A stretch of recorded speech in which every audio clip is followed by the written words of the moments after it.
یہ لکونہ ہے ہمارے بیوروکریٹک نظام کا، یہ لکونہ ہے ہمارے جوڈیشل سسٹم کا۔ اس تاریخ سے اب تک اگر بچی کسی کی کسٹڈی میں ہے، مغویہ ہے، تو یہ کس کے حصے میں لکھا جائے؟ یہ عدالتوں کے حصے میں لکھا جائے؟ یہ ہیلتھ سیکرٹری کے حصے میں لکھا جائے؟ یہ سی ڈی آر جو آج سے 2.5 مہینے پہلے آ جانا چاہیے تھا، جو نہیں آیا، تو یہ کس کے حصے میں لکھا جائے؟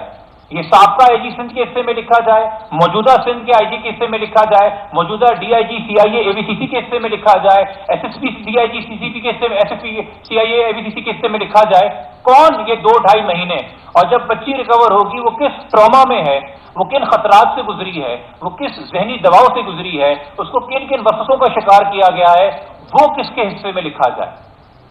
یہ کیس اگر پرسو کیا جا رہا ہے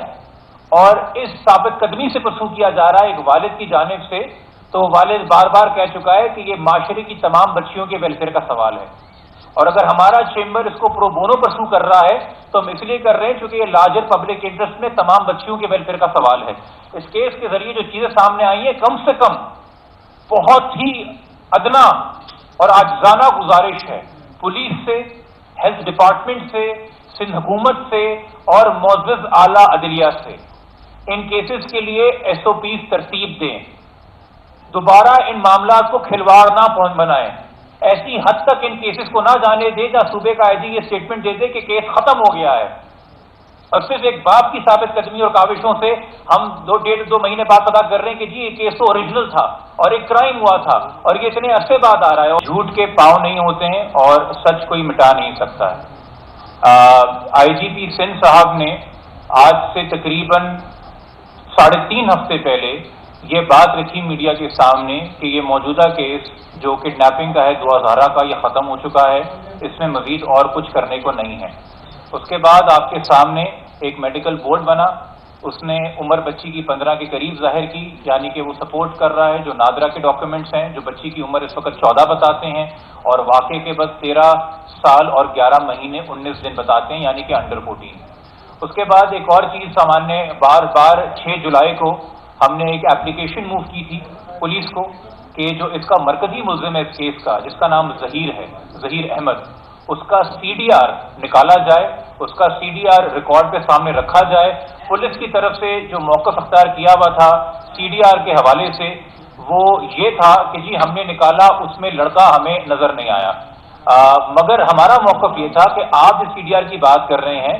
وہ تب ہے جب ہائی کورٹ نے بچی کی ریکوری آرڈر کی تھی، یعنی کہ آپ مئی کے آخر میں اور جون کے شروع میں سی ڈی آر لوگوں کی موجودہ موومنٹ معلوم کرنے کے لیے دیکھ رہے تھے۔ جس دن بچی شہر سے، کراچی سے، اپنے گھر سے لاپتہ ہوئی ہے، اغوا ہوئی ہے 16 اپریل، اس دن کا سی ڈی آر کہاں ہے، اس دن کی لڑکی کی موومنٹ کیا ہے، 15 تاریخ کو وہ کہاں کہیں سفر کرتا نظر آ رہا ہے، 17 تاریخ کو کیا دوبارہ کہیں سفر کرتا نظر آ رہا ہے۔ ہم نے 6 تاریخ کو ظہیر کے حوالے سے اس کی درخواست دی، پھر ہمیں ایک نیوز رپورٹ کے ذریعے، چونکہ انویسٹیگیٹو جرنلزم آج بھی دکھا رہی ہے کہ وہ بہت سے کیس جس کو پولیس گپت رکھنا چاہتی ہے، حقائق گپت رکھنا چاہتی ہے، سینئر کرائم رپورٹر ہیں بابا سلیم صاحب، انہوں نے ایک انکشاف کیا کہ ظہیر کے ساتھ اس کا بڑا بھائی شبیر بھی کراچی میں تھا، انہوں نے شبیر کے حد تک اس کے سی ڈی آر کا انکشاف کیا، تو ہم نے ایک ایڈیشنل درخواست 9 تاریخ کو شبیر کے سی ڈی آر کے حوالے سے بھی جمع کرائی۔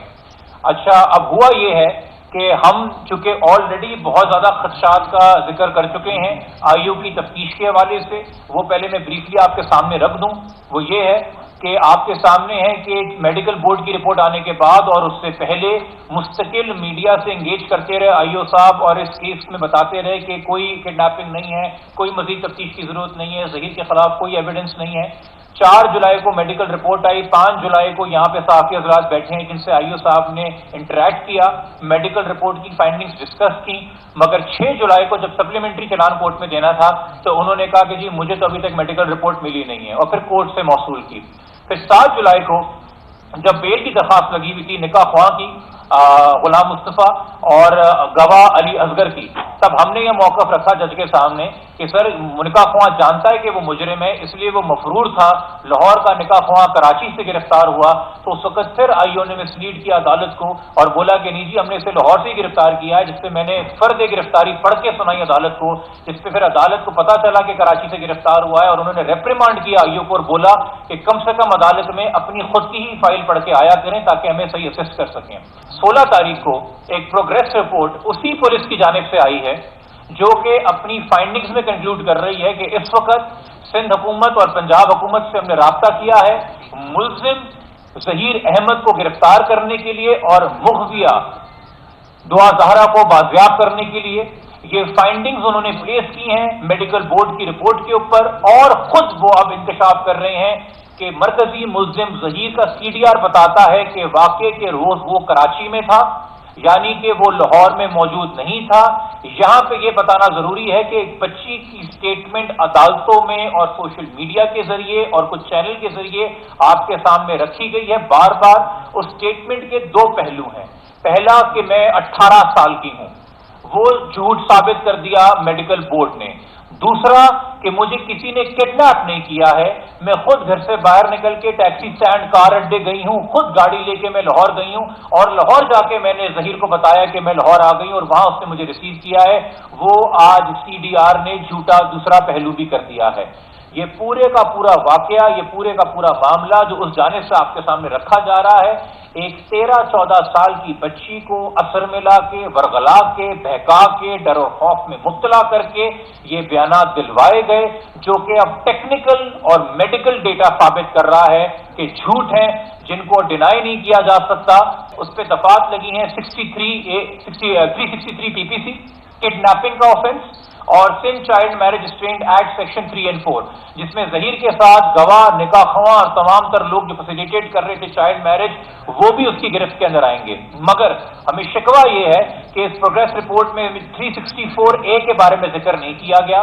جو کہ اوریجنلی اس کیس میں لگا ہوا ہے، جو کہ کڈنیپنگ 14 سال سے کم عمر کی بچی جو کہ دعا زہرا اس وقت تھی، اس نیت سے کہ اس کو نقصان پہنچایا جائے یا زبردستی اس کو جنسی تعلقات کے لیے مجبور کیا جائے، اور اگر ایک شادی جو کہ ایک چائلڈ میرج سامنے آ رہی ہے تو اس میں طلاق ہونا چاہیے تھا 365B کا، جو کہ اس نیت سے اغوا ہے کہ کسی بھی لڑکی کو، مائنر لڑکی کو شادی کے لیے جبری طور پہ مجبور کیا جائے۔ مزید اس میں یہ کہ ایک اور بڑا آفینس ہوا ہے جو کہ آپ کے علم میں ہے کہ اس اغوا کو ظاہر نہ کرنے کے لیے، اس اغوا کو کنسیل کرنے کے لیے نکاح نامہ، اور پھر نکاح نامے کے بعد حقل و نرکت پنجاب میں ہوتی رہی، نقل و حرکت ہوتی رہی۔ جب حسن ہائی کورٹ آرڈر دے رہا تھا تو یہ آفینس بنتا ہے 368 کنسیلمنٹ آف کڈنیپنگ کا، اور یہ کنسیلمنٹ آف کڈنیپنگ کی گئی ہے ان تمام تر لوگوں سے جو کہ ظہیر کے خاندان میں شامل ہیں اور جن کے نام چلان میں پہلے سے ہی موجود تھے۔ یہاں پہ جہاں تک تفتیش پہ یہ ایک سچ سامنے آیا ہے، جس میں اگین میں کہوں گا کہ میڈیا حضرات کی انویسٹیگیٹو جرنلزم کا بہت بڑا ہاتھ ہے، اور ہم سپریم کورٹ کے شکر گزار ہیں جنہوں نے ہمارا میڈیکل بورڈ کا رائٹ آئیڈینٹیفائی کیا تھا،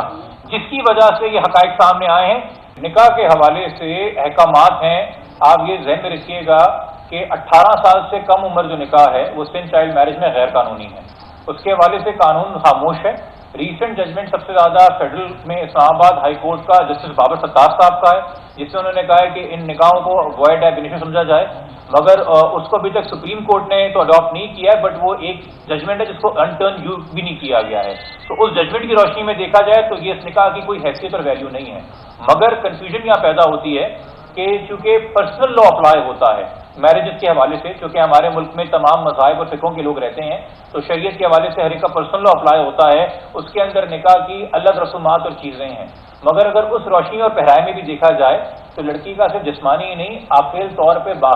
بالغ ہونا بھی ضروری ہے۔ اگر یہ بچی 13 سال کی عمر میں ہی، 13 سال 11 مہینے 20-25 دن کی عمر میں عاقل اور بالغ تھی ہر لحاظ سے، تو نکاح خواہ کو نکاح نامے میں 18 سال عمر لکھنے کی کیا ضرورت پیش آئی؟ یعنی کہ نکاح خواہ کے سامنے بھی وہ بچی اس حالت میں، اس پوزیشن میں نہیں تھی، اس کے پاس کسی ولی کی سرپرستی اس پوزیشن میں حاصل نہیں تھی، کیونکہ اگر آپ پھر شریعت لحاظ سے بات کریں گے تو بچی آخری کورٹ میں اسٹیٹمنٹ تک اپنا فقہ جافیہ لکھوا رہی ہے، پھر اس کے حوالے سے آپ کے شریعت کے کچھ احکامات ہیں جو اپلائی ہوتے ہیں، اور پھر اس عمر میں جس عمر میں وہ ہے